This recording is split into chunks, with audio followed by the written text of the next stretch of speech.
মুক্তিযুদ্ধের চেতনা টিভিতে আপনাদের স্বাগতম। এখন দেখবেন আমাদের প্রতিনিধির পাঠানো তথ্য চিত্রে বিস্তারিত। মোহাম্মদ গুলজার হোসেন হীরা, বিশেষ প্রতিনিধি, মুক্তিযুদ্ধের চেতনা টিভি। আগামীকাল কবিগুরু বিশ্বকবি রবীন্দ্রনাথ ঠাকুরের জন্মবার্ষিকী উপলক্ষে ১৬৫তম আয়োজনে সিরাজগঞ্জ জেলা প্রশাসক।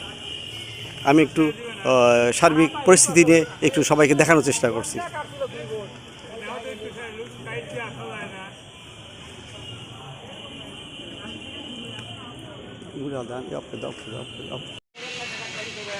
শাহজাদপুর কাছারি বাড়ি রবীন্দ্র জয়ন্তী উপলক্ষে আগামীকাল প্রস্তুতি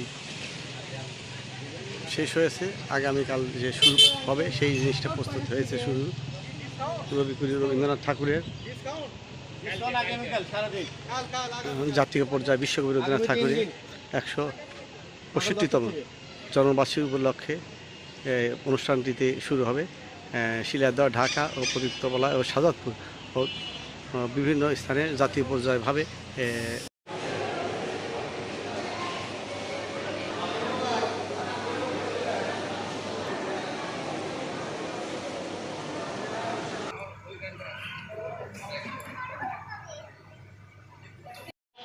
শাহজাদপুর কাছারি বাড়ি জাদুঘরটি লাল নীল বাতিতে সজ্জিত করা হয়েছে এবং পাশে আমাদের অডিটোরিয়ামটি আপনার সজ্জিত করা হয়েছে এবং প্রস্তুতি চলছে। আগামীকালের জন্য প্রস্তুতি চলছে। এটা আগামী দিনের জন্য সব স্থান প্রস্তুত করা হচ্ছে। সব দেখতে পাচ্ছেন সবাই।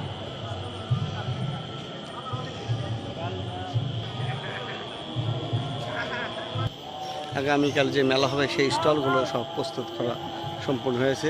কিছু কিছু লোক চলে এসছে অলরেডি মেলায়। সব মেলা স্টলগুলো এখানে প্রস্তুত করা হয়েছে। শাহজাদপুর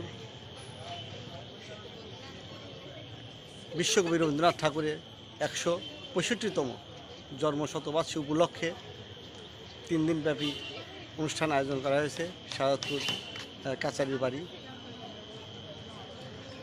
3 দিনের প্রোগ্রামে বিভিন্ন কবিতা আবৃত্তি, নাটক, নাচ ও বিভিন্ন জিনিস থাকবে। এখানে আরও থাকবে, মেলার আয়োজন আছে। আপনারা সবাই আমন্ত্রিত।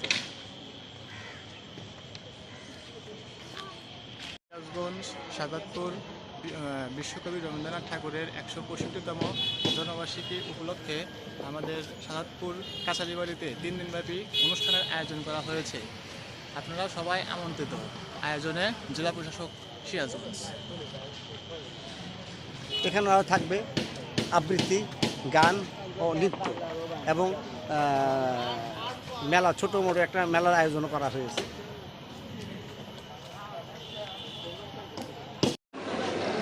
শাহজাদপুর রবীন্দ্র কাছারি বাড়িতে ১৬৫তম জন্মবার্ষিকী উপলক্ষে আয়োজনে জেলা প্রশাসক সব শিল্পবন্ধু সে মঞ্চে রিহার্সেল নিচ্ছে।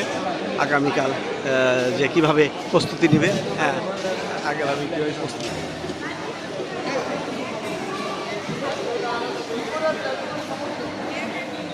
এখানে দর্শনার্থীও সব চলে আসছে। কালকে অনুষ্ঠান যে হবে সে বিষয়ে সবাই অবগত আছে এবং কি যার প্রতিনিধিরা তারাও চলে আসছে যে আপনি যে কালকে আগামীকাল যে হবে সেই অনুষ্ঠানের সেই লক্ষ্যে সব চলে আসছে যে কীভাবে কী পরিচালনা হবে সব।